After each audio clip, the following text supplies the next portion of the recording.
ठीक है, dear students, let us begin. I'll mask.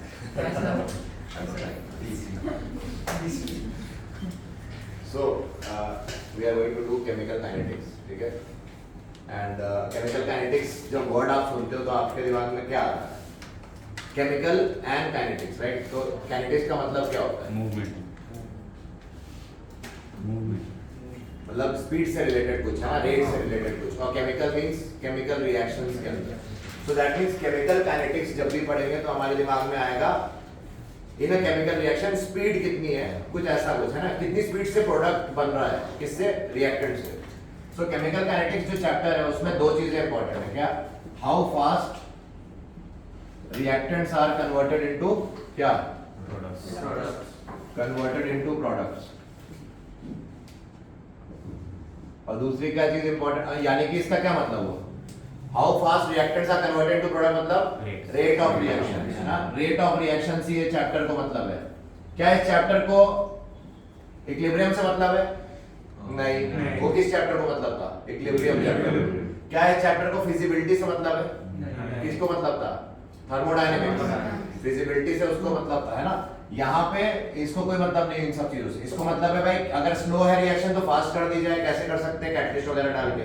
और फास्ट बहुत है तो उसको स्लो कर दिया जाए, पॉइजन वगैरह कुछ करके, है ना. तो ये चीज है, how fast reactants are converted to product. दूसरा, इट हेल्प्स टू अंडरस्टैंड क्या, बेसिकली इससे मैकेनिज्म ऑफ रिएक्शन जान सकते हैं. क्या जान सकते हैं? और उसके अंदर स्लोएस्ट स्टेप कौन सा है? क्या है? जिसको हम लोग आरडीएस बोलते हैं, रेट डिटरमाइनिंग स्टेप. आरडीएस मतलब रेट डिटरमाइनिंग स्टेप. समझ में आया क्या? जैसे मान लो रेस हो रही है, रिले हो रही है ना, यहाँ पे एक स्टूडेंट है, यहाँ है, ये है, और यहाँ पे, और यहाँ फिनिश लाइन. तो ये इसको दौड़ के पैटर्न पकड़ाएगा, ये इसको दौड़ के पैटर्न पकड़ाएगा, इसको पकड़ाएगा, और अल्टीमेटली ये भागेगा. अब जो भी स्लो होगा, मान लो ये स्लो है, ये बहुत धीरे भाग रहा है, तो इसी के ऊपर पूरी रेस डिपेंड कर रही है कि नहीं?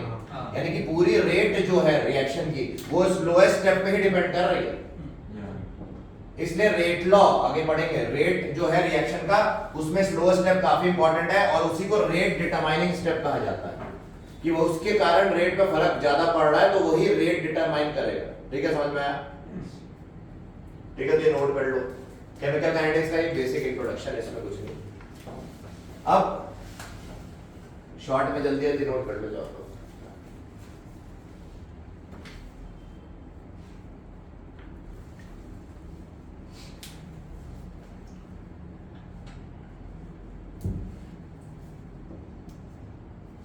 अगर हम इस चैप्टर को देखें तो इसमें तीन तरीके से हम क्लासिफाई कर सकते हैं रिएक्शंस को इस चैप्टर के हिसाब से. कैसे? ये चैप्टर किस पे बेस्ड है? स्पीड पे. तो जो क्लासिफिकेशन होगा वो भी किस पे होना चाहिए? स्पीड बेस पे. तो हम बोल सकते हैं पहली जो होगी very fast reaction. Very fast reaction, जो रिएक्शन वेरी फास्ट होती है वो जनरली किस टाइप की होती है बताओ? अगर एक प्लस पड़ा है और एक माइनस पड़ा है, आयन, तो इन दोनों में अट्रैक्शन बहुत ज्यादा होगा और बहुत फास्ट एक दूसरे की तरफ अट्रैक्ट होंगे. सही बात है कि नहीं? तो यानी क्या बोल सकते हैं, जनरली आयनिक रिएक्शंस जितनी है ना, जितने भी रिएक्शन जिनमें आयंस इन्वॉल्व है वो सारे फास्ट रिएक्शन की कैटेगरी में आ गए, वेरी फास्ट. ठीक है. एसिड बेस रिएक्शन भी फास्ट होते हैं, आयनिक रिएक्शन भी फास्ट होते हैं. आयनिक रिएक्शन इतने फास्ट होते हैं 10⁻⁻14 टू 10⁻⁻16 सेकंड्स में ही हो जाती रिएक्शन. सोच रहे हो कितना छोटा टाइम है. डालो और प्रोडक्ट बन गया, पता भी नहीं चला कब कैसे. तो वो चीज है. तो ये वेरी फास्ट रिएक्शन में आ गए. कौन एग्जांपल है? जैसे आपका बेरियम क्लोराइड है. बेरियम क्लोराइड को H2SO4 में डालोगे अगर, तो तुम्हारा ये आयनिक रिएक्शन, आयन एक्सचेंज हो गया, बेरियम सल्फेट बन जाएगा जो कि व्हाइट प्रेसिपिटेट है, और साथ में अपना HCl बन जाएगा. ठीक है. तो जो बेरियम सल्फेट बन रहा है यहाँ पे व्हाइट PPT, तो ये जो बनने वाली रिएक्शन क्या है, बहुत ही फास्ट है. ये वेरी फास्ट में आती है. इसको डालते तुम्हें व्हाइट PPT तुरंत मिल जाता है. बेरियम क्लोराइड को H2SO4 में डालो तुरंत व्हाइट PPT. और भी हो सकती है. सिल्वर नाइट्रेट, इसमें क्या डाल दो? NaCl डाल दो, तुरंत तुम्हें व्हाइट PPT किसका मिल जाएगा? AgCl का. बाकी मैं नहीं लिख रहा, लिख लेना है. समझ रहे हो मेरी बात? इस टाइप की रिएक्शन फास्ट होती है. ठीक है. सेकंड कैटेगरी ऑफ रिएक्शन अगर हमें क्लासिफाई करनी हो तो क्या बोलेंगे? बोलो. मॉडरेट. मॉडरेट रिएक्शन मतलब मॉडरेट स्पीड पे. Not neither too fast not too slow. इसमें कौन कौन सी आ जाएंगी जो बहुत फास्ट नहीं है और ना ही बहुत स्लो है, क्या लगता है?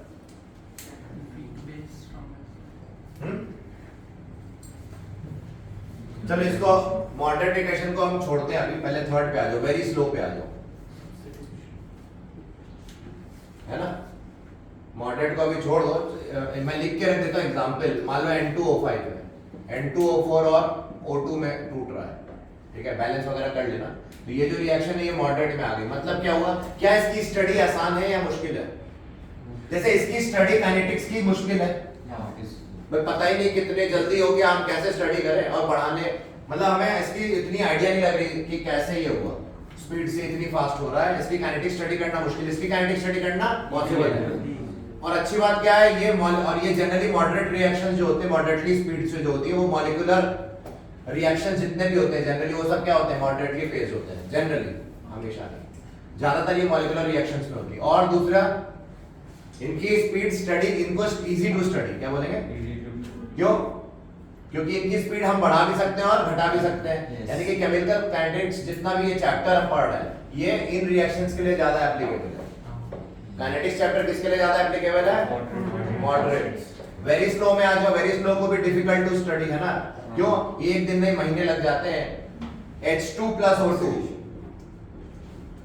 H2O बना रहा है रूम टेम्परेचर पे, अगर तो तुम्हें ये नेग्लिजिबल चेंज दिखेगा, तुम्हें कितनी दिन लग जाएंगे पानी होते रूम टेम्परेचर पे, ठीक है। तो ये प्रॉब्लम आती है, वेरी स्लो रिएक्शंस को भी स्टडी करना बहुत मुश्किल, उतना पेशेंस चाहिए आपको, प्लस आप कौन करेगा, महीनों महीनों इंतजार, सीजन बदल जाते हैं तो यही हो जाता है, ठीक है। तो H2 plus O2 room temperature पे क्या हो जाता है, पानी देता है, और ये बहुत ही स्लो रिएक्शन है। और भी बहुत सी स्लो रिएक्शंस होती है, जैसे और कौन सी हमारी बताओ, रस्टिंग ऑफ आयरन बताई थी करोजन में, तो रस्टिंग ऑफ आयरन भी बहुत स्लो है। लेड एसीटेट का लेड ऑक्साइड में कन्वर्ट होना भी एक बहुत स्लो स्टेप है। तो वाटर करना स्लो है, एट रूम टेम्परेचर। बिजली पास करने की बात नहीं कर रहे, बिजली पास करोगे तो फास्ट है, नहीं तो नॉर्मल कंडीशंस, नॉर्मल कंडीशन, हाँ नॉर्मल रूम टेम्परेचर पे, मतलब 25 डिग्री सेल्सियस पे। बड़ा क्या H2 हर जगह, O2 हर जगह, बारिश हो रही है क्या?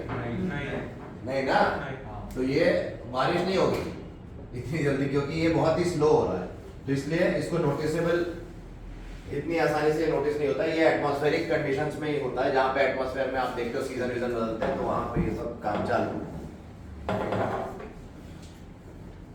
है। Any doubt? इंट्रोडक्शन समझ में आ गया। अब चलते हैं चैप्टर के अंदर। क्या पढ़ना है चैप्टर में? है पहले क्या पढ़ना है, रेट मैकेनिज्म, सेकंड पार्ट है इसका। पहला पार्ट है रेट, रेट ही बहुत बड़ा है।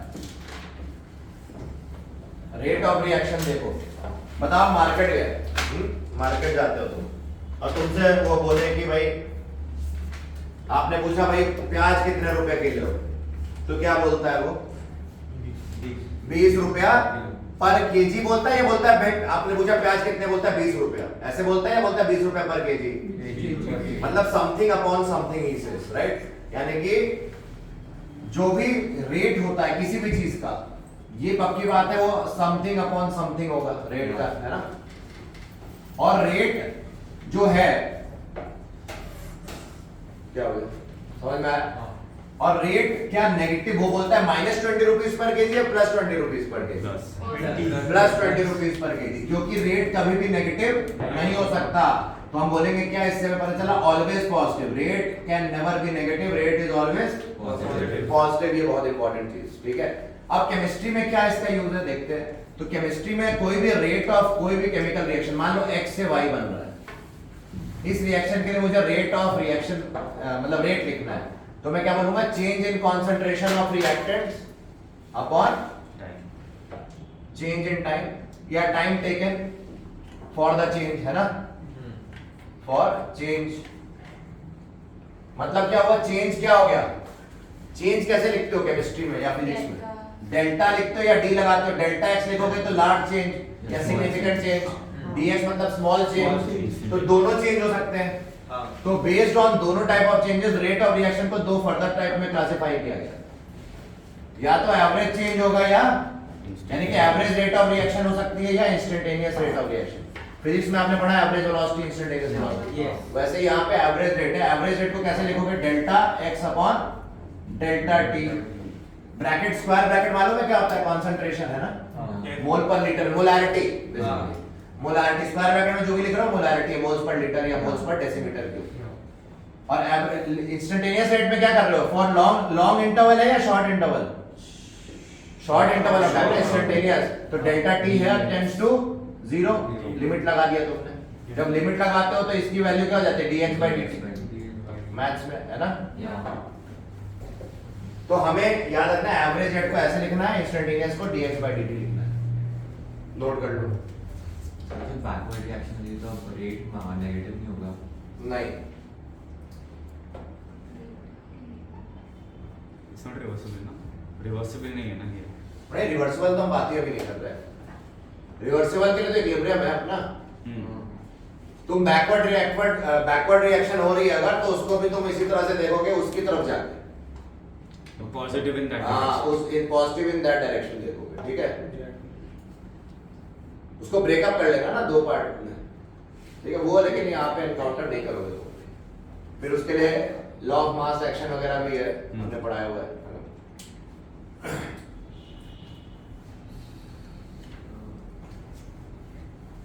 तो रेट इज ऑलवेज नेगेटिव और positive? Can it be negative? No. Sir change in concentration अगर कम से ज्यादा हो तो चेंज इन कंसंट्रेशन में अगर कम से ज्यादा हो रहा है तब तो डेल्टा पॉजिटिव हो जाएगा, जो चेंज आएगा वो तो पॉजिटिव होगा। Okay this minus this. अभी आते हैं ये देखो, मान लो लिखा है ए चेंजिंग टू प्रोडक्ट, ध्यान देना है। तो इसके लिए जो तुम्हें रेट, अगर तुमसे बोले इसका रेट निकालो इस रिएक्शन का, तो तुम क्या करोगे? तुम बोलोगे change in concentration of A upon, है ना। तो बताओ इसको लिख सकते हो final rate upon minus initial rate, sorry initial concentration upon time taken, yes और नो, ऐसे लिख सकते हो। ये कौन सा एवरेज रेट लिख रहे हैं? एवरेज क्यों? क्योंकि डेल्टा लगा है। सुनो, डेल्टा ए बाय डेल्टा लिखा है, ए माइनस ए आई, मतलब final minus initial upon time taken. अगर ए रिएक्टेंट साइड पे है तो क्या इसकी कंसंट्रेशन ज्यादा होगी फाइनल या कम होगी? अरे ये कंज्यूम हो रहा है ना धीरे धीरे, प्रोडक्ट बन रहा है, तो ए की कंसंट्रेशन क्या हो रही है? कम। तो हम बोलेंगे फाइनल जो कंसंट्रेशन ए की है वो इनिशियल से क्या हो जाएगी? कम, है ना। Finally A will be in less quantity, so this change in concentration will come out to be negative. अरे ये नेगेटिव हो जाएगा ना term, final minus initial, final छोटा हो गया है तो नेगेटिव हो जाएगा। तो रेट क्या नेगेटिव हो सकता है कभी? तो हमें क्या लगाना है यहाँ पे? Minus sign. क्या लगा देना है? To make it positive. तो जब भी रिएक्टेंट साइड पे कोई भी चीज आगे बढ़ रही है प्रोडक्ट बनाने में, तो उसके एवरेज रेट या कोई भी रेट लिखोगे वहां एक माइनस साइन पहले लगाते हैं। So do you just take a mod? Can हाँ I just sir, take mod? mod. No, अरे ये ए कंज्यूम हो रहा है ना, तो ए डिसअपियर हो रहा है। ए क्या हो रहा है? और डिसअपियर जब होता है तो हम माइनस साइन लगाते हैं, अपियर होता है तो प्लस साइन लगाते हैं। डिसअपियर होने पे माइनस साइन क्यों लगाते हैं? क्योंकि फाइनल जो है वो कम हो रहा है और हमें रेट को क्या रखना है? पॉजिटिव। हाँ सर तो मॉड से पॉजिटिव ही हो जाएगा मतलब। क्या मॉड से पॉजिटिव हो जाएगा। यार मैथ्स क्लास नहीं चल रही कि -2 का मॉड ले लो तो यहाँ पे +2 हो जाएगा, ये थोड़ा चल रहा है यहाँ पे। यहाँ लॉजिक बता रहा हूँ क्यों होगा। माइनस रेट को पॉजिटिव रखने के लिए हमने ये माइनस खुद लगाया है, दिखाने के लिए डिसअपियरेंस। नहीं समझे? और ये लगाना जरूरी था, नहीं लगाओगे तो ये तुम्हारा रेट नेगेटिव हो जाएगा, जो कि वैलिड ही नहीं है। रेट तो नेगेटिव होना नहीं चाहिए था। Got it? तो तुम्हें क्या रखना है? ये फार्मूला रिएक्टेंट के टर्म में। अब मान लो P हम लिखते हैं यहाँ पे, प्रोडक्ट की जगह अगर मैं P लिख देता हूँ प्रोडक्ट। अब बताओ यहाँ पे प्रोडक्ट के टर्म्स में अगर मुझे लिखना है एवरेज रेट, तो कैसे लिखूंगा? Plus delta P by delta D लिख सकता हूँ। क्यों? क्योंकि प्रोडक्ट की फाइनल कंसंट्रेशन बढ़ रही है। Final concentration of product will be greater than initial concentration of product. तो ये चेंज पॉजिटिव आने वाला है, और इसीलिए हम यहाँ पे प्लस भी लगा सकते हैं कि पॉजिटिव ही रहे, माइनस नहीं लगा सकते हैं। तो एवरेज रेट रिएक्टेंट के टर्म में ऐसे लिखोगे, प्रोडक्ट के टर्म में ऐसे लिखोगे। ठीक है, ये हो गया, नोट कर लो।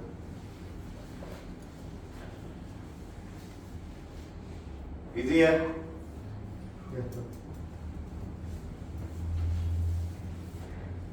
इंस्टेंटेनियस बोलते तो क्या करते बस यहाँ डी लगा देते और कुछ नहीं करना। यहाँ डेल्टा की जगह क्या डाल माइनस रहेगा। हाँ माइनस क्यों लॉजिक थोड़ा बदल जाएगा। माइनस तो रहेगा ही, minus d a by d t लिख देते यहाँ plus d p by d t लिख देते बस, ठीक है।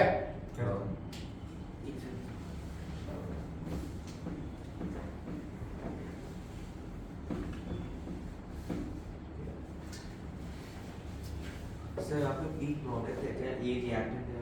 हाँ ऑब्वियसली एरो के में हाँ सर, पर एरो के इस तरफ है तो क्या होगा, रिएक्टेड फर्स्ट होगा। वाले में सिर्फ रिएक्टेंट दिया, सेकंड वाले में प्रोडक्ट दिया। रेट को मैंने रिएक्टेंट के टर्म में भी लिख सकता हूँ, प्रोडक्ट के टर्म में भी लिख सकता हूँ। बताओ क्यों? जितनी स्पीड से ए खाया जा रहा होगा उतनी स्पीड से तो पी बन रहा होगा ना। जैसे पानी एक जगह नीचे जा रहा है तो दूसरी जगह ऊपर उठता है ना, हाँ वैसे ए जैसे जैसे कंज्यूम हो रहा प्रोडक्ट उसी रेट से बढ़ेगा, स्पीड सेम रहेगा। इसलिए स्पीड सेम है, इसलिए दोनों का रेट बराबर होगा, ठीक है। रिएक्टेंट के कंज्यूम होने का, और इसको ऐसे लिखो average rate of disappearance of a लिख देना, डिसअपीयर क्योंकि ये डिसअपीयर हो रहा है, और इसको क्या लिखोगे average rate of appearance of P. Clear हो गई बात? यस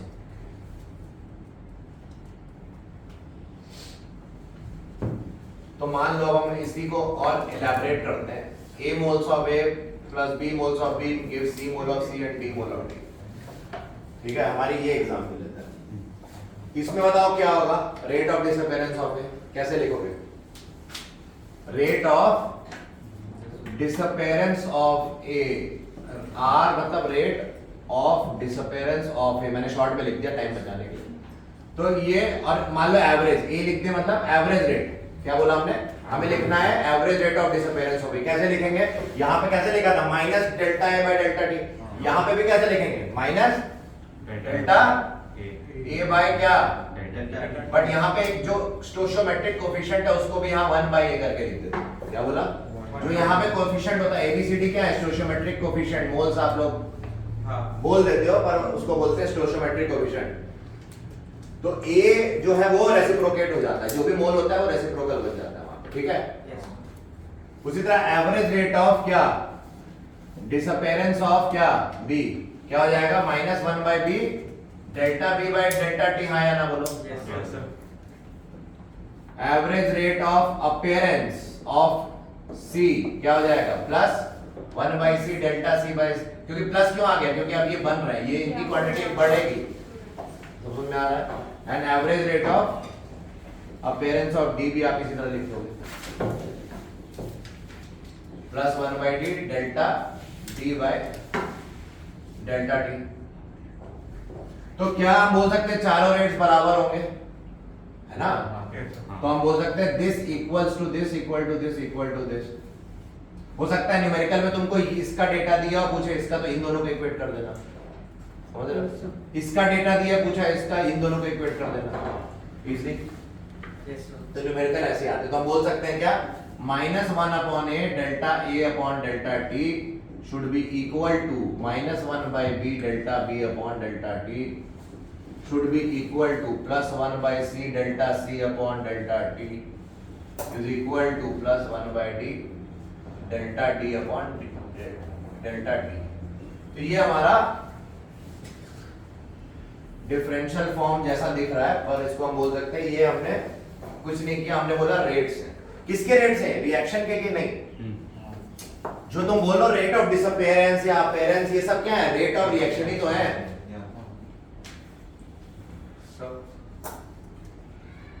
यहाँ पे अलग अलग लिया है ए और बी और सी और डी, मतलब तो पूरा एक साथ में एक पूरा रिएक्टेंट और पूरे प्रोडक्ट का कर सकते हैं, मतलब average rate of disappearance of the reactant, मतलब फुल मिला के यहाँ पे अलग अलग है ए और बी। नहीं एक साथ कैसे कर सकते हो, नहीं कर कैसे करोगे, क्या ए स्मॉल या स्मॉल भी सेम है, दोनों का ऐड कर दो भाई स्मॉल ए की कोई इज्जत रखोगे कि नहीं, ऐड कर दोगे तुम, नहीं सब पूरा पूरा नहीं रख सकते, वैसा नहीं कर सकते, नहीं होगा, नहीं कर सकते। इसकी वजह अभी आगे देखेंगे, ठीक है, अभी देख लेते हैं। चलो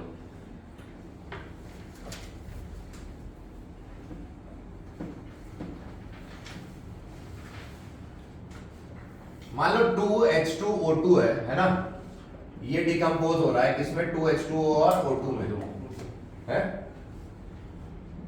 बताओ इस इक्वेशन के हिसाब से हम क्या बोलेंगे? 2 मोल H2O2 is giving 1 mole O2, हाँ या ना? As per equation 2 mole H2O2 is giving 1 mole O2. Therefore 1 mole H2O2 will correspond to how many moles of O2? 1 by 2 mole O2, ठीक है? यानी कि हम बोल सकते हैं, अच्छा इसके लिए रेट लॉ भी लिख के दिखाओ, कैसे लिखते हैं? माइनस हाफ क्या लिखते हैं? D, मान लो D ले लेते हैं अभी, H2O2 अपॉन dt लिख सकते थे, हाँ या ना?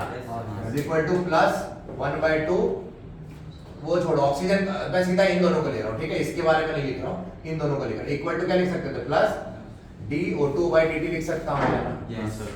ठीक है? यस? नाउ अब यहां आ जाओ, इसके हिसाब से क्या लग रहा है कि जितनी स्पीड से H2O2, एक मोल अगर आधा मोल दे रहा है O2, यानी कि जितनी स्पीड से O2 कंज्यूम हो रहा है उसके आधे मोल स्पीड से O2 बन रहा है। जितनी स्पीड से H2O2 कंज्यूम हो रहा है उसके आधे स्पीड से क्या हो रहा है? मतलब ऐसे सोचो तो इसका जो रेट होगा O2 का बनने का वो इसका आधा होगा कि नहीं? So I don't understand the equation you wrote. How is it? This minus- is तो I wrote from this. Yes, sir. So won't it be plus half over there before O2? Why? It is यहां पे 1 दिया हुआ है ना, यहां 1 है। Nothing is 1 by 1 क्या होता है? 1 ही होता है। Okay. Yeah. मैंने क्या बोला? अगर इसके एक मोल आधे मोल O2 के कॉरेस्पॉन्ड कर रहे हैं, यानी कि जितनी स्पीड से O2 बन रहा है उसके आधे स्पीड से, सॉरी, जितनी स्पीड से H2O2 बन रहा है उसके आधे स्पीड से कौन बन रहा है? O2. तो इसलिए हम लोग ये रेसिप्रोकेट करके लिखते हैं। समझ में आई? रेसिप्रोकल का क्या मतलब है? अब A प्लस B का क्या मतलब हो जाएगा तुम्हारे सेंस में? फिर यहाँ 1 by 2 प्लस कुछ करके क्या वो बराबर होगा उसके? कभी नहीं। इसलिए ये कॉन्सेप्ट बता दिया कि भाई ये रेसिप्रोकल क्यों कर रहे हैं, मैंने ये बता दिया, ठीक है? इसी तरह तुम इसको इससे इक्वेट करोगे तो तुम्हें ये भी पता चल जाएगा। जैसे इसके बारे में क्या लिखते हैं आप? Plus 1 by 2 dH2O by dt, हाँ है ना? Yes, sir. अब इक्वेशन से भी देख लो, 2 मोल H2O2, 2 मोल ही तो वाटर दे रहा है, Yeah. तो 1 मोल कितना देगा? 1 मोल वाटर। तो जितनी स्पीड से जो रेट है इसका, उसका रेट भी उतना ही है ना? इसीलिए देखो दोनों के रेट्स बराबर है। रेट्स मतलब कहने का है, समझ रहे हो? हाँ। मतलब मोल्स वाइज अगर हम यहाँ से इसको कंपेयर करें तो हम यहाँ पे उसको डिवाइड बाय 2 कर क्यों कर रहे हैं, मैं ये समझा रहा हूँ, ठीक है? तो ये भाई हो गया कॉन्सेप्ट। ये तो कॉन्सेप्ट पार्ट है, ये नहीं भी जानते हो छोड़ो, तुम इसको ये इतना लिखना आना चाहिए, लिखते कैसे वो आना चाहिए कम से कम, ठीक है? तो नोट करो, फिर एक न्यूमेरिकल, 2 न्यूमेरिकल्स करते हैं, फिर आगे बढ़ते हैं।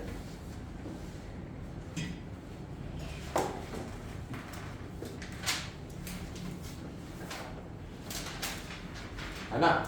इजी है, टफ तो है नहीं, एकदम आसान है, ठीक है? बिठा दे ये साइड, तो हो ही गया होगा।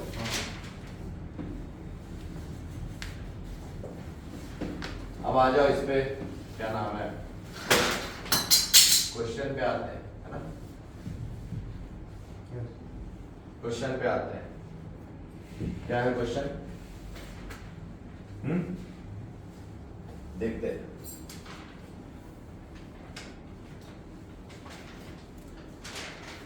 अच्छा, क्वेश्चन बताने से पहले ये बता देता हूँ, एक चीज और छूट गई।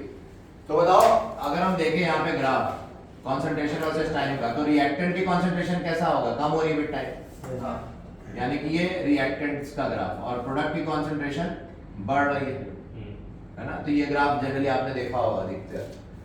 तो ये भी वही बताना चाह रहा है, रेट ऑफ डिसअपीयरेंस अपीयरेंस के बारे में। और दूसरी चीज, अगर हम रेट की यूनिट की बात करें, किसकी? Unit of rate. आप बताओ क्या लगता है भाई, change in concentration upon change in time? Mole per litre पर सेकंड। हाँ, मोल पर लीटर तो होगा न्यूमरेटर में, और डिनोमिनेटर में टाइम की यूनिट। तो पर सेकंड भी हो सकता है, पर मिनट भी हो सकता है, कुछ भी हो सकता है, per hour, per day, per year, कुछ भी ले सकते हैं। या ऐसे लिखो, या मोल पर लीटर क्या पर सर क्वेश्चन में टाइम किस लीटर की जगह तुम डीएम क्यूब भी ले सकते हो, हाँ है ना? मोल पर डेसीमीटर क्यूब मतलब डीएम -3 पर सेकंड। सेकंड को बदल सकते हो, मिनट दिया हो तो मिनट पे कर देना। सर क्वेश्चन में कुछ भी दिया टाइप वो यूज कर सकते हैं। हाँ, वही टाइम यूज करना है, जरूरी नहीं सेकंड में करना है। कोई कन्वर्जन नहीं करना टाइम को सेकंड में, टाइम वेस्ट करने के लिए। अगर वो मिनट में, अब वो ऑप्शन देख लेना, मिनट में दिया सेकंड में, उतना तो तुम्हें देखना ही पड़ेगा, जनरली वही रहेगा ये, ठीक है? क्वेश्चन लिख देते हैं।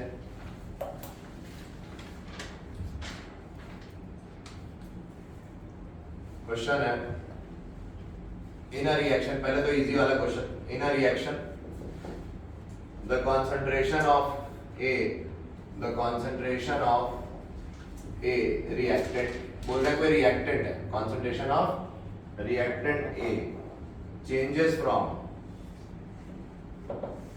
0.2 mole 200.200 mole per liter to 0.150 mole per liter, ये कॉन्सेंट्रेशन थे इन 10 मिनट, देखो मिनट्स में दे दिया, इन 10 मिनट्स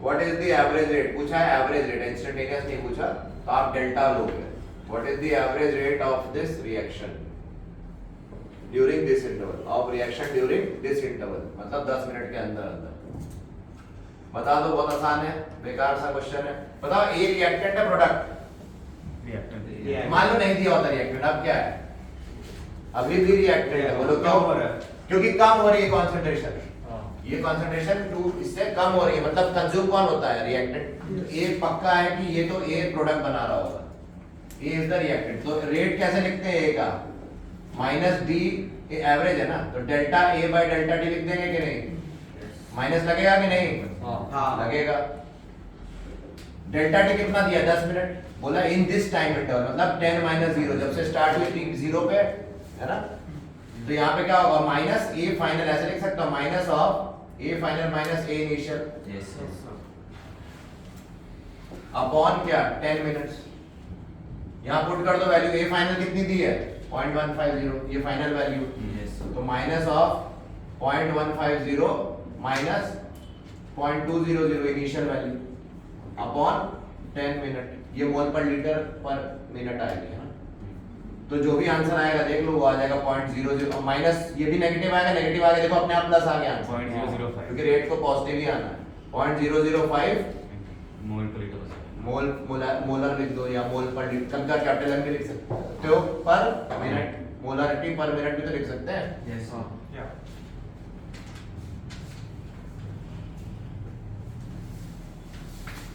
ठीक है, तो ये हो गया हमारा पहला क्वेश्चन, बहुत आसान सा है, तो कोई टफ नहीं, so what did you understand?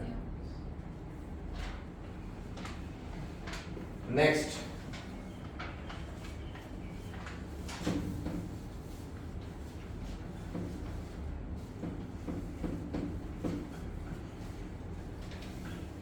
so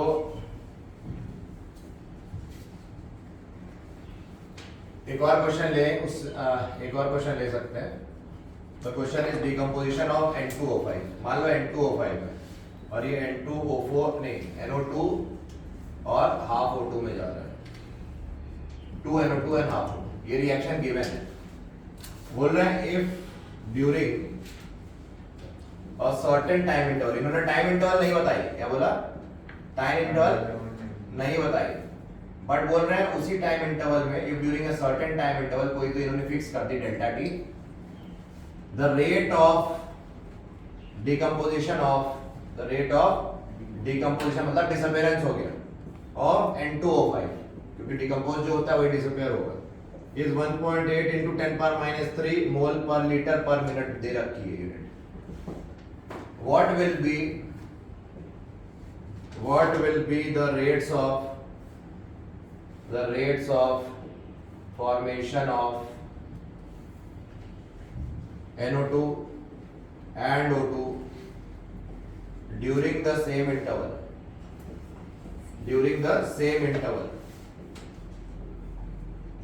करो 1 मिनट, उसके बाद फिर मैं कराता हूँ।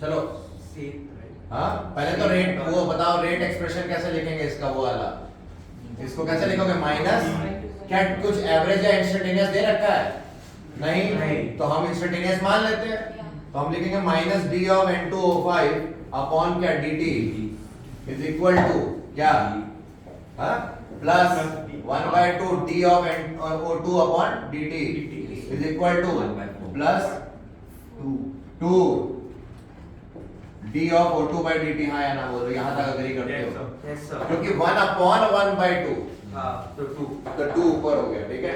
तो ये ऐसा हो गया। अब तुम्हें क्या पूछा गया बोलो? ये दे रखा है, ये दे रखा है, देखो रेट ऑफ डिकम्पोजिशन दे रखा है इनटू, ये कितना दे रखा है 1.8 into 10 power minus 3, Yes, sir. और तुमसे पूछा है ये पार्ट निकालो।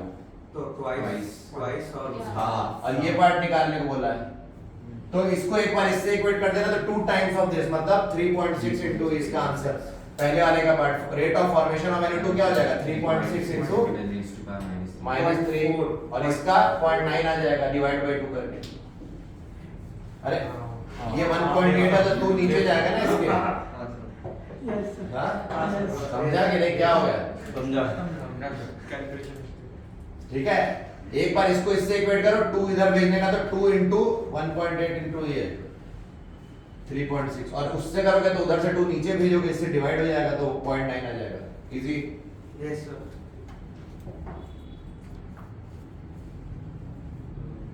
तो NO2 और O2 का फॉर्मेशन का रेट पूछा था, वो आपने निकाल लिया। तो ये क्वेश्चन आता है, इस टाइप के क्वेश्चंस कंपटीशन में अपेयर होते हैं, और तो इसमें ज्यादा दिमाग अभी नहीं लगाना, ये इजी है।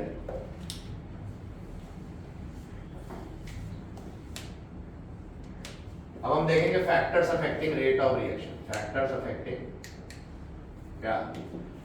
Rate of reaction. तो पहला क्या होगा बताओ? Nature of reactant. Nature of reactants पहले लिखो यहां तक, फिर मैं बताता हूं। नेचर ऑफ रिएक्टेंट्स,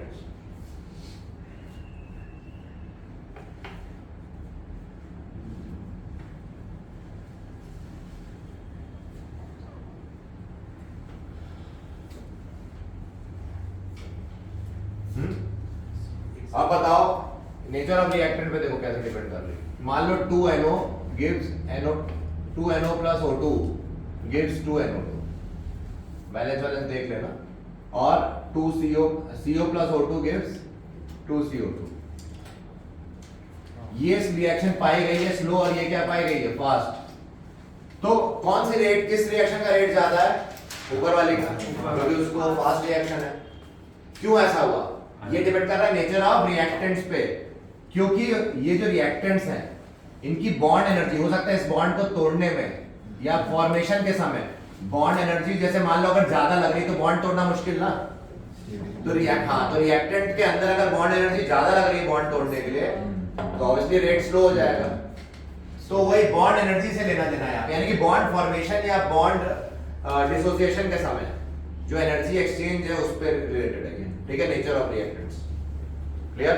तो ये हो गया, different reactants require different types of bond energy. तो ये पहला मैंने आपको एग्जांपल दे दिया, नोट आप अपने शब्दों में लिख लेना कैसे लिखना है। दूसरा क्या होगा? Concentration, concentration of reactants. किसके रिएक्टेंट?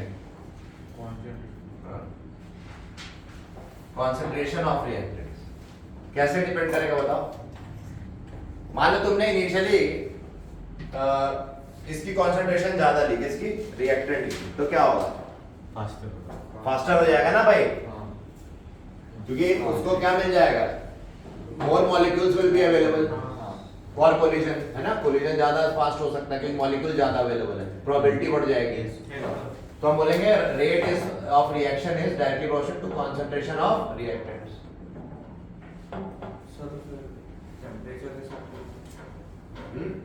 टेम्परेचर के साथ भी रेट ये होगा ना, बढ़ेगा ना? हाँ। तीसरा लिख लो टेम्परेचर। टेम्परेचर के साथ भी हम क्या बोलेंगे? टेम्परेचर बढ़ाओगे रेट। ऐसा पाया गया है कि जब टेम्परेचर बढ़ाया गया तो जनरली जो रिएक्शंस का जो रेट है ना, उसको डबल या ट्रिपल हो गया। ठीक है, उसको डिनोट किया गया टेम्परेचर कोएफिशिएंट से। टेम्परेचर कोएफिशिएंट मतलब म्यू, और म्यू का जो फॉर्मूला दिया गया वो बोला गया के मतलब रेट कांस्टेंट, आगे पढ़ेंगे, T + 10 degree for every 10 degree rise. कब डबल हो गया? जब टेम्परेचर T से T + 10 किया गया। जैसे मान लो 0 डिग्री पे था और तुमने 10 डिग्री तक बढ़ाया तो रिएक्ट क्या पाया गया, रेट क्या हो रहा है, डबल या triple. For every 10 degree rise in temperature the rate of reaction doubles और ट्रिपल्स, ये पाया गया। तो म्यू का रेंज किसके बीच हो जाएगा, 2 to 3 के बीच में। जनरली म्यू की रेंज क्या होती है, 2 to 3 के बीच में, ठीक है। म्यू क्या होता है, ये रिप्रेजेंट करता है, इसको बोलते हैं टेम्परेचर कोएफिशिएंट।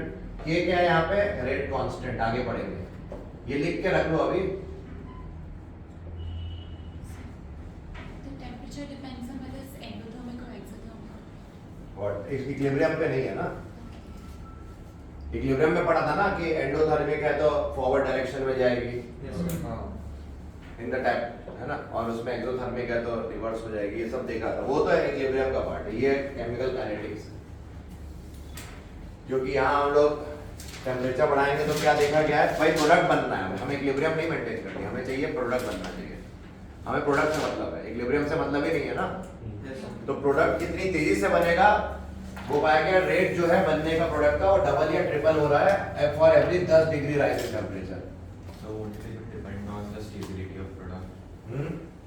वही तो बोल रहे हैं, वो चेंज होगा 2 to 3, मतलब क्योंकि हर एक रिएक्शन सेम थोड़ी ना होती है, इसलिए उसकी जो रेंज पाई गई, ऑब्जर्व किया गया एक्सपेरिमेंटली, देखा ऑलमोस्ट ऑल रिएक्शंस उनका म्यू क्या आ रहा है, 2 to 3 के बीच में। ये एक्सपेरिमेंटल है, उसमें क्या कर सकते हो, ठीक है। अब ये हो गया 3, क्या होता है पहला नेचर, ये चौथा क्या होगा, कैटलिस्ट। भाई पॉजिटिव कैटलिस्ट लोगे तो रिएक्शन का रेट क्या होगा, बढ़ेगा, तो कैटलिस्ट डाल दो, कैटलिस्ट से पॉजिटिव कैटलिस्ट लाओगे तो क्या होगा, ये देखो जैसे ये ग्राफ है, ये एनर्जी वर्सेस प्रोग्रेस, मान लो रिएक्शन आगे बढ़ रहा है, ठीक है।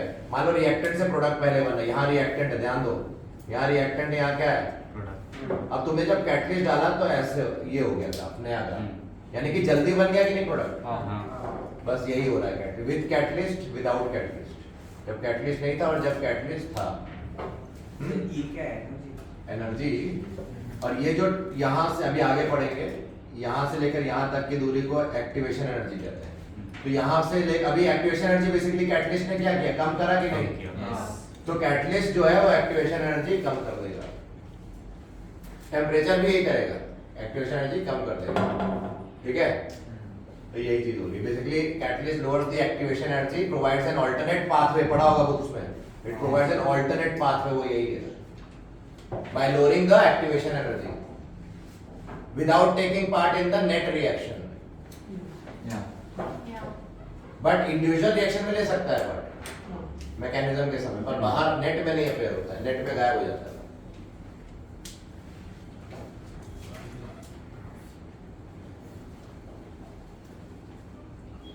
इजी है, ठीक है। तो ये 4 फैक्टर्स हमारे इंपॉर्टेंट है, इन पे क्वेश्चन आएगा तो आप लिख सकते हो। तो टेम्परेचर कोएफिशिएंट की डेफिनेशन वगैरह तो समझ ही गए होगे, वो तो लिख लो। अब क्वेश्चंस मैंने कराए दिए, अब हम चलते हैं नए टॉपिक पे, मिटा दे।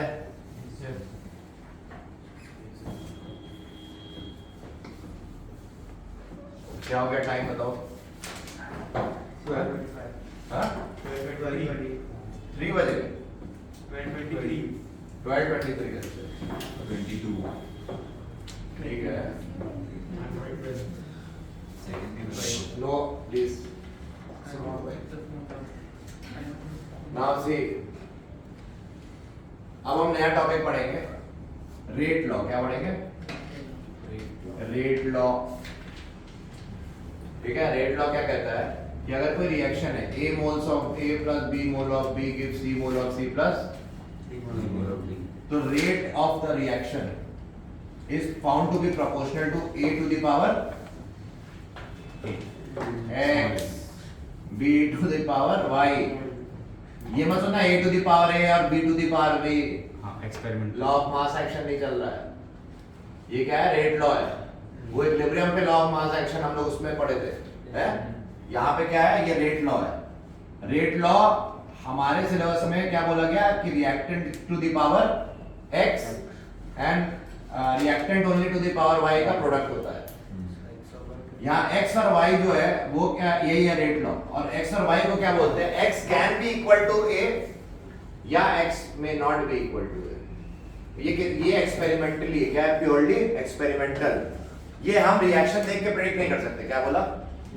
हाँ, ये एक्सपेरिमेंटली दिया होगा तुमको, जैसे रेट लॉ दे दिया, इन्होंने बोला रेट लॉ है इज प्रोपोर्शनल टू, सुनो इधर, a to the power 1/2 and b to the power 0।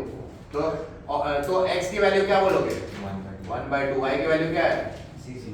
ये मत लिख देना कि यहाँ पे जो भी रिएक्शन हो सकता है ऐसा लिखा हो 2a + 3b gives 4c + 5d, but यहाँ पे 2 मत लिख देना, यहाँ 3 मत लिख देना पावर। ये दे रखा होगा तुम्हें, और ये कैसे निकाला जा रहा है हमें? एक्सपेरिमेंटली। तो हम क्या बोल रहे हैं, x may be equal to a और may not be, किस्मत अच्छी रही तो होगा, नहीं होगा तो नहीं।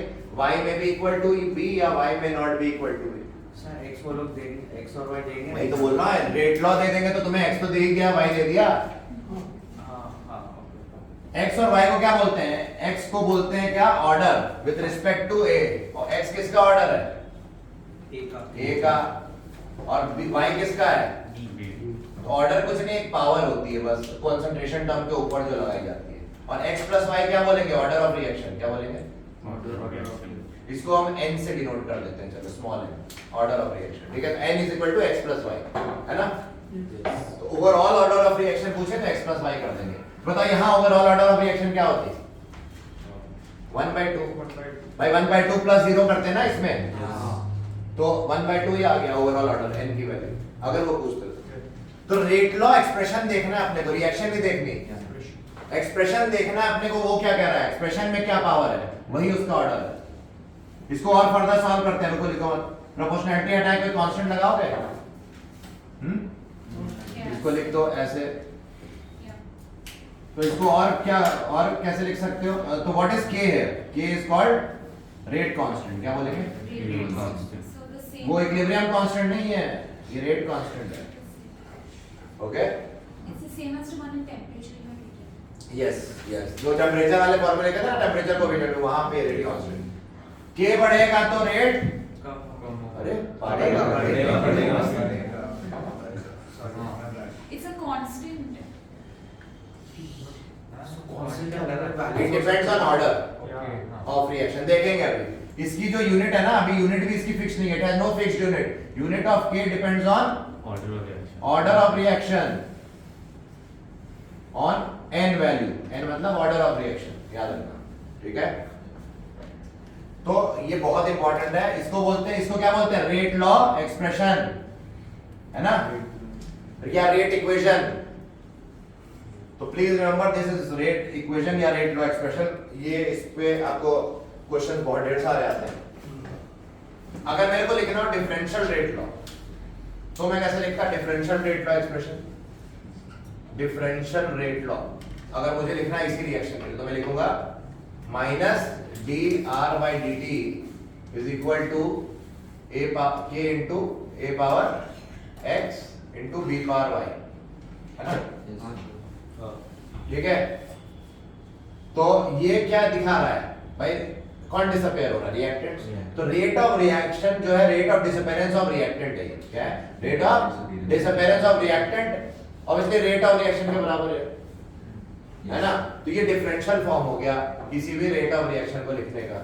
इसको और इजी वे में बनाए, सुनो इधर, डिफरेंशियल। चलो ठीक है, पहले तुम लोग लिख लो, यूनिट ऑफ k के बारे में बात करते हैं अभी। इसके बाद k की यूनिट के लिए एक फॉर्मूला दिया गया निकालने के लिए, क्या? Concentration to the power order -1 into time to the power inverse, मतलब time inverse. Yeah. This formula, या प्रेशर के टर्म में अगर दिया है पार्शियल प्रेशर वगैरह, तो pressure to the power order -1 into order -1 होगा या 1 माइनस ऑर्डर? 1 माइनस ऑर्डर क्या होगा? 1 माइनस ऑर्डर टाइम इनवर्स। ठीक है, दिस इज द फॉर्मूला। तो अगर या तो ये फॉर्मूला या ये कब लगाना है? जब मोलैरिटी दी हो। ये कब लगाना है? जब पार्शियल प्रेशर वगैरह दिया हो, बार में यूनिट हो, एटीएम में हो, और वरना मोल्स पर लीटर वगैरह में। तो ये ठीक है, तो ये यूनिट ऑफ k निकाल सकते हो। जैसे अगर a और b गैसियस होते तब यहाँ पे कंसंट्रेशन नहीं आता, क्या आता? Partial pressure of a to the power x। समझ रहे हो मेरी बात? तो वहां पे गेम चेंज हो जाता। तो ये हमारा k की यूनिट यानी कि किस पे डिपेंड कर रही है? ऑर्डर ऑफ रिएक्शन वही लिखा है मैंने, अलग अलग ऑर्डर के लिए अलग अलग। देखते हैं अभी ऑर्डर को डिटेल में समझेंगे, पहले यहां तक लिखो, यहां तक लिखो।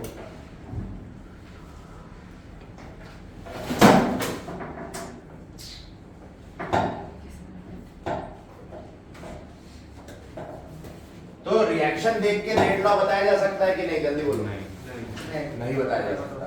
किसको देख के बताया जाता है? Rate law. रेट लॉ को, ठीक है। और रेट लॉ कहां से आता है? एक्सपेरिमेंटली। तो हम लिखेंगे rate law is experimentally determined, it can not be theoretically predicted, it is only experimentally predicted, है ना? अच्छा बताओ, रेट लॉ के अंदर जो ऑर्डर है वो भी तो एक्सपेरिमेंटली निकाल रहे हैं, क्योंकि वो देख के नहीं बताया जा सकता। हम बोलेंगे order is also experimentally determined quantity, it can not be predicted theoretically by looking at reaction. Experimentally क्यों बोल रहे हैं? क्योंकि रेट लॉ कहां से आ रहा है? एक्सपेरिमेंटल से आ रहा है। हम देखो जब ऑर्डर प्रेडिक्ट कर रहे हैं तो किसको देख रहे हैं?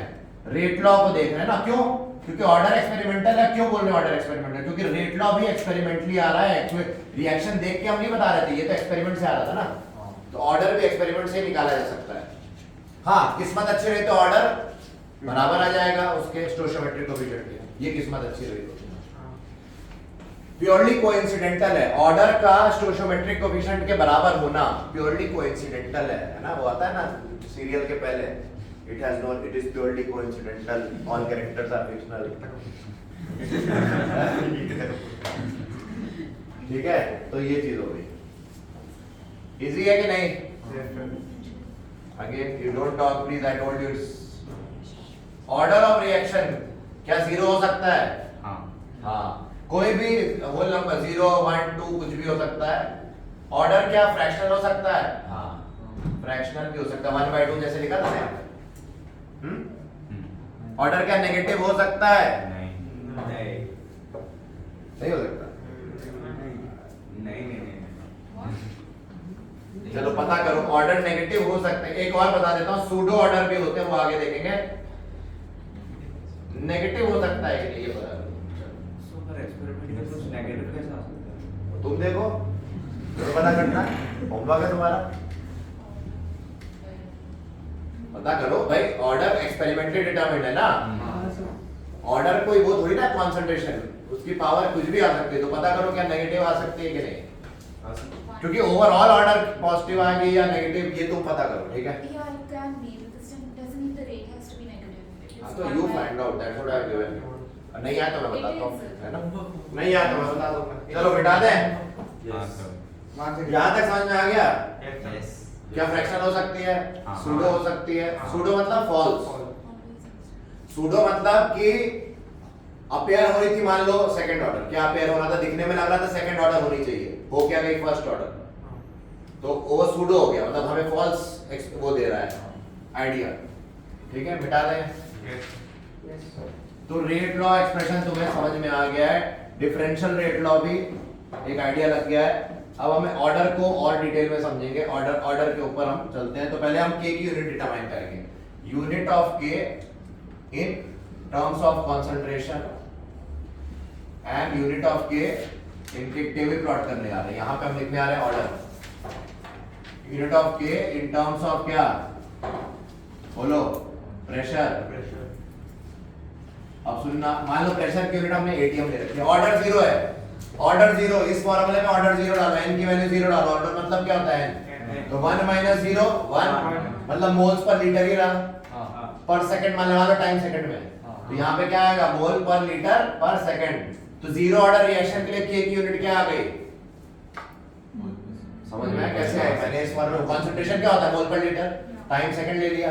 तो या पर मिनट भी हो सकता था, कुछ भी हो सकता था। टाइम की यूनिट जो तुमने ली है, मैंने सेकंड ले ली है, ठीक है? गॉट इट और नॉट? Yes sir. बताओ यहाँ पे क्या होगा? एटीएम पर सेकंड। अरे प्रेशर की जगह एटीएम डालोगे, ऑर्डर की जगह 0 डालोगे, क्योंकि 0 ऑर्डर के लिए निकालना है। तो 1 - 0 और ATM to the power 1 into second inverse. Yes sir. बताओ फर्स्ट ऑर्डर के लिए पर सेकंड आएगी, यहाँ पे भी पर सेकंड आएगी, यहाँ पे भी। क्यों? क्योंकि 1 - 1 0, तो यहाँ पे 1 - 1 0, तो इन दोनों टर्म्स के इंडिपेंडेंट होगी, सिर्फ बचा पर सेकंड। ठीक है? सेकंड ऑर्डर के लिए मोल inverse litre second inverse, Yes. है ना? और यहाँ पे भी एटीएम इनवर्स सेकंड इनवर्स। इस तरह से कोई भी ऑर्डर का पूछेंगे निकाल लोगे? Yes. Yes. तो नोट कर लो ये table. Third order, fourth order, कोई भी ऑर्डर। nth ऑर्डर होता तो क्या निकालते? क्या होता है nth ऑर्डर में? 1 minus One n. minus that. ठीक है, यही हो जाता है। तो आंसर क्या होता है उसमें देख लेना, वो तो अपना कर सकते हो। तो मोल पर जो भी है।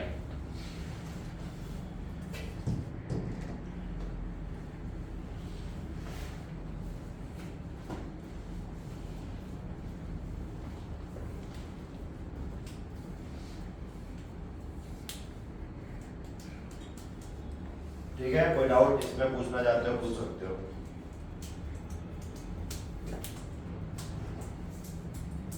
नहीं, हम पढ़ेंगे एलिमेंट्री। दो टाइप की रिएक्शंस होती है यहाँ पे, एलिमेंट्री रिएक्शंस होती है और एक कॉम्प्लेक्स रिएक्शन होती है ना। इनको डिटेल में हम बाद में भी देखेंगे, पर अभी हम लोग इसको शॉर्ट में समझते हैं। जो वन स्टेप में अगर हो reaction which occur in 1 step. वो क्या हो गई? Elementary. कॉम्प्लेक्स क्या होती है रिएक्शंस? More than. अच्छा पहले यहाँ तक लिख लो कॉम्प्लेक्स रिएक्शन, पहले यहाँ तक लिखो, जो बाकी चीज कॉपी कर लो, मिटाना है। पक्का? ठीक है। कॉम्प्लेक्स रिएक्शन क्या होती है? मैंने आपको बताया था ना कि series of reactions, elementary reactions, when series of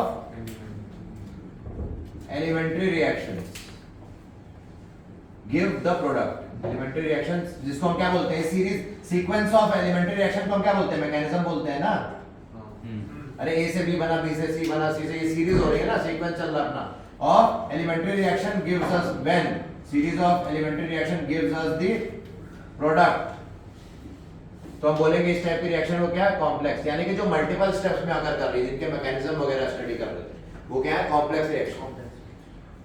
और एलिमेंट्री में एक ही स्टेप में हो रही है। बताओ आरडीएस क्या होगा एलिमेंट्री रिएक्शन का? वो खुद ही होगा इकलौता इसमें, और कुछ तो है नहीं। कॉम्प्लेक्स का आरडीएस क्या होगा? स्लोएस्ट स्टेप, है ना? और एलिमेंट्री का वही इकलौता ही स्टेप है, तो वही स्लोएस्ट मान सकते हो, उसी वही आरडीएस होगा, वही रेट डिसाइड करेगा। समझ में आया? जैसे मान लो ए से डी जाना है, ध्यान से सुनना, ए से डी जाना, हम पहले क्या गए? ए से बी गए, बी से सी और सी से डी। तो बताओ इसके लिए रेट लॉ एक्सप्रेशन कैसे लिखो? मान लो ये स्लोएस्ट है, बी से सी जाने वाला स्लोएस्ट है, तो आर इज इक्वल टू क्या लिखोगे? K into reactant. Slowest step पे रिएक्टेंट कौन है? B. B to the power x, मतलब बी, बस इतना लिखोगे। मतलब यहाँ पे रेट कौन डिसाइड करेगा? बी। तो slowest step decides the rate, इसलिए रेट लॉ एक्सप्रेशन में बी आएगा। सर तो ये आगे है। ये कॉम्प्लेक्स में, हाँ कॉम्प्लेक्स रिएक्शन में ऐसा होता है। कहने का मतलब है कि स्लोएस्ट स्टेप पे जो जो यहाँ पे अवेलेबल होंगे रिएक्टेंट साइड में, स्लोएस्ट स्टेप में, वो रेट लॉ में टपक पड़ेंगे। जैसे इसका एग्जांपल हम देखते हैं, RX एल्काइल हैलाइड की रिएक्शन न्यूक्लियोफाइल के साथ कराई है, और पहले स्टेप स्लो हुआ। पहले स्टेप में क्या हुआ? R+ बना, ठीक है, और न्यूक्लियोफाइल का यूज नहीं हुआ। पहले स्टेप में RX था बस। RX क्या हुआ? उसको हीट वीट किया तो RX टूटा, और फिर फास्ट स्टेप हुई, जैसे न्यूक्लियोफाइल है, आयनिक रिएक्शन बन गया कि नहीं है? आयनिक रिएक्शन क्या होगी? फास्ट। तो अब सुनो, RX से R+ में जाने में सिर्फ RX ही तो अवेलेबल है यहाँ, तो रेट किसके प्रोपोर्शनल हो गया? Concentration of RX। Yeah. Nucleophile भले ही बाद में आया था, मतलब कंटेनर में पहले से न्यूक्लियोफाइल पड़ा, पर क्या न्यूक्लियोफाइल यहाँ अटैक पहले स्टेप में किया? दूसरे स्टेप में किया, और दूसरा स्टेप फास्ट था, तो न्यूक्लियोफाइल यहाँ पे इनटू न्यूक्लियोफाइल नहीं करेंगे। समझ रहे हो? यस, सिर्फ स्लोएस्ट स्टेप में जो इस्तेमाल हुआ वही करेंगे, वही आएगा। ये आगे डिटेल में देखेंगे, ठीक है?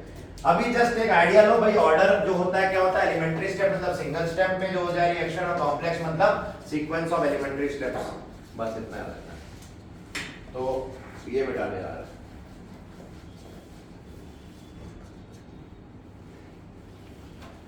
तो अब हम लोग इसको और अच्छे से और आगे चलते हैं।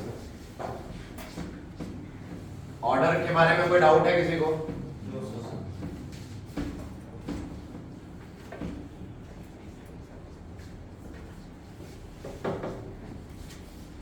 तो रेट लॉ एक्सप्रेशन तुम्हें आ चुका है समझ में। अब इसमें क्वेश्चन भी बहुत ढेर सारे आते हैं, तो अभी जैसे तुमको क्या बोलेंगे कि इन अ रिएक्शन एक क्वेश्चन ऐसे आएगा, in a reaction A changing to B या products, the K is 2.8 into 10 power minus 9 mole inverse litre sec per second, ठीक है, ऐसे दे देंगे, बोलेंगे फाइंड ऑर्डर ऑफ रिएक्शन, और बीच में कुछ ऐसा हाई फाई कुछ लिख देंगे, बोलेंगे फाइंड ऑर्डर ऑफ रिएक्शन। कैसे निकालोगे? क्या देखोगे? सिर्फ यूनिट देखोगे, सिर्फ K की यूनिट देखो, वही ऑर्डर है। K की यूनिट यहाँ पे क्या है? सेकंड ऑर्डर, तो हम बोलेंगे order of reaction second order reaction, it is a second order reaction. Answer आ गया। तो ये सब बीच में फालतू उन्होंने डेटा दिया होगा, वो सब नहीं देखना है अपने को, अपने को K की यूनिट देख के सीधे बता देना ऑर्डर। ऐसा कोई एग्जाम आता हाँ भाई, तुम्हारे ये तो सीबीएसई बोर्ड में आ चुका है ऐसा क्वेश्चन, तुम्हारी एनसीईआरटी में इंडेक्स क्वेश्चन है, देखो जाके, बोलेंगे what is the order, K की वैल्यूज दी हुई है, तो इंडेक्स क्वेश्चन है एनसीईआरटी में, ठीक है। तो ये हो गया हमारा इसका एप्लीकेशन, भाई जो भी पढ़ा छोटा सा एप्लीकेशन था, और भी बहुत सी चीजें हैं इसमें। तो ऑर्डर के बारे में तुम्हें क्लैरिटी आ चुकी है। अब बोलेंगे कोई रिएक्शन हो रही है, A plus B gives products, बोलेंगे on doubling concentration of A the rate doubles, the rate quadruples, क्या बोला? rate quadruples, quadruple मतलब 4 गुना हो गया rate, but when concentration of B was half या half की जगह लिख लो tripled, the rate of reaction became 9 times of initial. Find order of reaction. Find order of reaction. ठीक है, अब ऐसा क्वेश्चन आ गया तो तुम्हें एग्जाम में कैसे करना है? तुम क्या बोलोगे? लेट रेट लॉ, क्या बोलोगे? Let rate law expression for this is what? बात ना करो, k into a to the power x into b to the power y, हाँ है ना? अब केस वन क्या कह रहा है? पहले केस में क्या हुआ बोलो? रेट R1 क्या हो गया? कितने गुना हो गया? 4 टाइम्स ऑफ इनिशियल हो गया कि नहीं? Yes sir. क्वाड्रुपल मतलब कब हुआ ये? जब कंसंट्रेशन सिर्फ किसकी डबल की गई? A। तो 2a to the power x b को ऐसे ही रखना है, आया ना? Yes sir. केस 2 क्या बोल रहे हैं? R2 जो आया नया रेट, वो 9 टाइम्स ऑफ इनिशियल रेट हो गया जब A को ऐसे रखा, B की कंसंट्रेशन क्या करती? 3 गुना। तो यानी कि ये इक्वेशन 1 मान लेते हैं अगर, तो ये 2 हो गई और ये क्या हो गई? अब हमें कुछ नहीं करना, डिवाइड करना है 2/1 और 3/1 अलग अलग केस में। तो देखो 2/1 करते हैं पहले, डिवाइड क्या? 2/1 क्या करेंगे? R1/R, R1/R मतलब 4R है ना, बाई R क्या आ जाएगा? 2 to the power x आएगा कि नहीं? सब कट जाएगा, अरे दिस बाय दिस, तो k के x से कट गया, a पावर x से कट गया, b पावर y, तो ये बचा 2 पावर x ही तो बचा। वो तो मैथ्स तो जानते हो। बाकी यहाँ पे डिवाइड 3/1 कर दे तो क्या मिलेगा? 9R/R, भाई R2/R किया ना, तो R2/R मतलब 9R/R इज इक्वल टू क्या? 3 पावर y, आया ना? Yes sir. अब इसको सॉल्व कर लो, ये आ गया 2 to the power 2 is equal to 2 power x, r cut गया, x2 आ गया, यानी कि order with respect to a आ गया, y क्या आ गया? 2 आ गया, order with respect to b आ गया, हाँ या ना? ऑर्डर ऑफ रिएक्शन क्या आ गया? 2 प्लस, अरे 4 आ गया कि नहीं ऑर्डर? Yes sir. हमें ऑर्डर ऑफ रिएक्शन पूछा, पूछते what is the rate law expression? What is rate law expression? क्या करेंगे? रेट लॉ एक्सप्रेशन ये माना था, इसमें क्या पुट कर देंगे? सब्स्टिट्यूट कर दो, तो r is equal to k into a to the power 2 into b to the power 2 है ना? ये आंसर हो गया, ये हमारा रेट लॉ एक्सप्रेशन हो गया, हाँ या ना? Yes sir. Got it? So अब इसको, ये तो आपको स्कूल एग्जाम में करना है, जेईई में कैसे करोगे? मेंटली कैसे? डबल करने पे 4 गुना हो रहा, a को डबल किया तो 4 गुना, यानी कि a की पावर 2 ही होगी, 2 to the 4 है ना पावर, और 3 करने पे, ट्रिपल करने पे 9 गुना हो रहा, तो 3 का स्क्वायर ही रहा होगा वो, ठीक है? जेईई डू नॉट 8 या 7 में ऐसा ही क्वेश्चन आया था ना, तो मेंटली कर सकते हो आप। ये बोर्ड में नंबर स्टेप मार्किंग होती है, इसलिए मैंने ऐसा बताया। तो स्टेप मार्किंग आपको ऐसे ही करने सॉल्व करनी है पूरी। Order with respect to A कितना है? 2। Order with respect to B भी 2 है। बोले ओवरऑल ऑर्डर तो 4। अब रेट लॉ एक्सप्रेशन ये, ठीक है, इजी।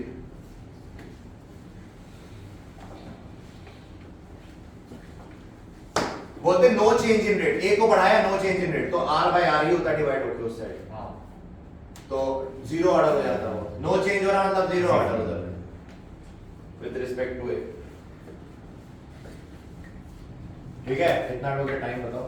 Quarter to 40. अच्छा ठीक है, बहुत अच्छा। बिठा दे अब। एक सेकंड सर, सब वो क्वेश्चन रहने दो।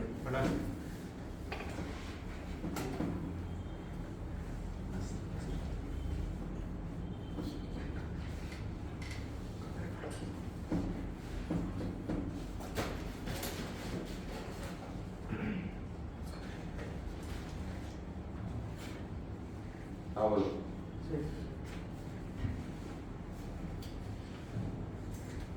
तो इस टाइप के क्वेश्चन आते हैं। एक होता है तुम्हें टेबल दे देंगे, टेबल पे क्वेश्चन, एक्सपेरिमेंट, ये फर्स्ट एक्सपेरिमेंट में ये डेटा है ए और बी का, सेकंड एक्सपेरिमेंट में ए का कंसंट्रेशन और बी का ऐसे दे देंगे। एक्सपेरिमेंट नंबर 1 में कुछ तो यहाँ वैल्यू लिख देंगे, यहाँ वैल्यू, 2 में कुछ वैल्यू यहाँ, 3 में भी कुछ वैल्यू यहाँ पे खाली छोड़ देंगे, या यहाँ दे देंगे और यहाँ पे रेट भी लिख देंगे। यहाँ रेट की वैल्यू दी होगी, यहाँ खाली छोड़ देंगे। समझ रहे हो? तो तुम क्या करोगे, पहले तुम ऑर्डर निकाल लोगे, है ना भाई, वैल्यूज दी होंगी ए के कॉन्सेंट्रेशन, तो तुम पहले R1 फर्स्ट एक्सपेरिमेंट में कैसे लिखोगे, K इनटू जो भी यहाँ वैल्यू होगी ए की वो यहाँ डालोगे। मान लो यहाँ पे कुछ है तो इनटू बी की वैल्यू ये वाली डालोगे, फर्स्ट एक्सपेरिमेंट कर रहे हो ना, और रेट जो R1 है ये R1 है, ये यहाँ डालोगे। समझ रहे हो मेरी बात? इससे पहले इक्वेशन बनी, हाँ, इससे K आ जाएगा। फिर तुम सेकंड टाइम उसको सेकंड एक्सपेरिमेंट में वही K यूज कर सकते हो, ये तुम्हारे ऊपर है। या तुम जो भी निकालने बोलेंगे, हो सकता है ये पूछा है सेकंड में पूछ लिया हो, तो तुम K को वहां यूज करके R निकाल लेना, ऐसे भी आपने टेबल देके। हाँ, ऑर्डर नहीं दिया है तो पावर 1 ही लेना। ऑर्डर नहीं दिया हाँ नहीं, ऑर्डर x और y लोगे ना, तो फिर K कैसे निकालेंगे? x यहाँ पे ऑर्डर नहीं दिया तो x और y तो लोगे। हाँ। तुम फिर दो इक्वेशन ऐसी बनाओगे K इनटू ये साइमल्टेनियस दो एक्सपेरिमेंट से, हाँ या ना, तो तुम्हें x y आ जाएगा ना वैल्यूज डाल के भी। वैसे भी क्वेश्चन आते थे, तो x y आ गया तो अब तुम्हें अल्टीमेट थर्ड एक्सपेरिमेंट के लिए तुम्हें ये वैल्यू देंगे, ये निकालने बोलेंगे, तो तुम क्या करोगे, थर्ड एक्सपेरिमेंट में R3 K तो तुम निकाल ही चुके होगे, ये वैल्यू दे ही रखी है, ये भी दे रखी है, R3 निकाल लोगे, हाँ या ना, क्योंकि पावर x और y भी तुम निकाल चुके होगे पहले एक्सपेरिमेंट से। ऐसा ये इनका थर्ड मतलब नेक्स्ट लेवल का यही एक होता क्वेश्चन। तो मतलब ये K निकालने के पहले इक्वेट करके x और y पहले तो तुम बोलोगे let rate law is equal to ये, इसके बाद कैसे स्टार्ट करोगे, नहीं करोगे। ठीक है, अभी क्वेश्चन करेंगे तो समझ में आएगा। ठीक है, तो ऑर्डर ऑफ रिएक्शन क्लियर हो गया। ठीक है, तो ये हो गया लास्ट पार्ट आज का जो है, उसके बाद हम नेक्स्ट क्लास में इंटीग्रेटेड रेट लॉ चालू करेंगे। लास्ट पार्ट आज का क्या है कि डिफरेंशियल रेट लॉ, हेडिंग डाल लो डिफरेंशियल रेट लॉ। इसमें हम क्वेश्चन करेंगे, है ना, अभी बाद में करेंगे टेबल वाला क्वेश्चन, बट ऐसे ही किया जाता है। क्या लिख लो, DRL मतलब डिफरेंशियल रेट लॉ। मान लो एक रिएक्शन हो रही है, A changing to product, A से प्रोडक्ट बन रहा है, तो इसके लिए डिफरेंशियल रेट लॉ, रेट कैसे लिखते थे बताओ, rate will be K into A to the power order, जो भी ऑर्डर रहा हो, आया ना। और रेट और कैसे लिखते थे तुम, minus DA upon DT, instantaneous rate अगर लिखना हो तो। अच्छा, मैं छोटा t यहां लगा रहा हूं, सुनो मेरी बात, मैंने क्या बोला, ये a के नीचे एक छोटा सा t लगा दिया, इसका क्या मतलब हुआ, a t का ये मतलब हुआ कि concentration of a at time t, और अगर a नॉट लिखा होता तो concentration of a eight T0, मतलब इनिशियल कंसंट्रेशन बोल सकते हैं कि नहीं। तो इनिशियल कंसंट्रेशन ऑफ a होता अगर लिखना हो तो मुझे a नॉट लिखूंगा, a के नीचे 0 लगा दूंगा, और a के नीचे t लगाया तो इसका क्या मतलब, यहां पे मैं t लगा सकता हूं, Yes. भाई A की कोई concentration T time to the power x into K is equal to rate, बात तो सही है ना? भाई T नहीं लिखो चाहे T लिखो एक ही बात है। That's बिकॉज़ उस पर्टिकुलर एक्सपेरिमेंट में उस समय कंसंट्रेशन कुछ तो रही होगी ना, वो AT होगी ना एट टाइम T।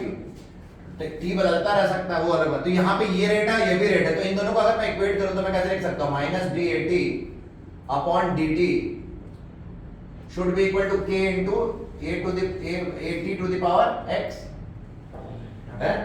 ये हो गया डिफरेंशियल रेट लॉ लिखने का तरीका। This is the differential rate law for any order, exact order. Order of reaction मान लो x है, तो डिफरेंशियल रेट लॉ कैसे लिख सकते हो? ऐसे लिख सकते हो कि नहीं? Yes, sir. मतलब कुछ करना नहीं, बहुत आसान है, इन दोनों को इक्वेट कर दिया हमने बस। ठीक है? जीरो ऑर्डर होता तो कैसे लिखते? बस यहाँ पे k बच जाता, सिर्फ k बच जाता है, ये वाला टर्म टू द पावर 0 गायब हो जाता, एनी नंबर टू पावर 0 1, तो यहाँ k this equal to k लिखते हैं। फर्स्ट ऑर्डर के लिए 80 हो जाता, k into 80 बस, समझ रहे हो? सेकंड ऑर्डर होता तो k into 80 स्क्वायर है। So वो पहले जो आपने लिया था डिफरेंशियल रेट लॉ, इन दोनों में फर्क क्या है? डिफरेंशियल रेट लॉ अभी कहाँ दिया है? ये सर आपने दिया है। वो डिफरेंशियल फॉर्म है, ये डिफरेंशियल रेट लॉ है। मुझे इक्वल टू दिस करा है ना, rate of appearance equal to disappearance वाला, वो डिफरेंशियल फॉर्म में लिख सकते, मैंने ये बोला था। वो डिफरेंशियल रेट लॉ बोल देते हैं, सुनो आपके स्कूल में कभी कभार रेट लॉ को ही डिफरेंशियल रेट लॉ बोल देते हैं, ठीक है? इसीलिए उस फॉर्म में भी देखो ऐसा फॉर्म आया था, इस टाइप का dr/dt लिखवाया था, तो यही डिफरेंशियल फॉर्म वो ऐसे बोल रहा, तो हाँ वो भी डिफरेंशियल फॉर्म है, ये भी डिफरेंशियल फॉर्म है, ठीक है? ये लेकिन हम लोग को यूज होने वाला अभी हमारे जेई मेन या सीबीएसई पैटर्न पे अगर चले, एनसीईआरटी पैटर्न पे, तो ये हमारे लिए यूजफुल होने वाला है चीज, ठीक है? एटी क्या है? Concentration of A at time T बोले, इससे अच्छा बोलो रिमेनिंग कंसंट्रेशन। क्या बोलेंगे? Remaining. अब ये वर्ड रिमेनिंग याद रखना, रिमेनिंग मतलब बचा हुआ। तो मान लो पहले था ए नॉट, सुनो मेरी बात, ये कितना था? ए नॉट, ये बॉल मान लो था, ये ए नॉट थी, टी टाइम बाद ये इतनी बच गई है, तो ये 80 मानेंगे, समझ रहे हो? Yes. जो निकल गई वो कितनी हो गई? ए नॉट माइनस 80 गायब हो चुका है,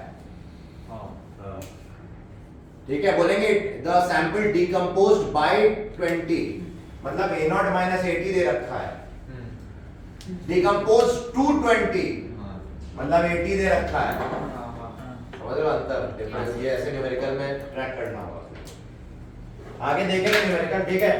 तो बस आज के लिए इतना, फिर हम लोग अगली क्लास में करेंगे।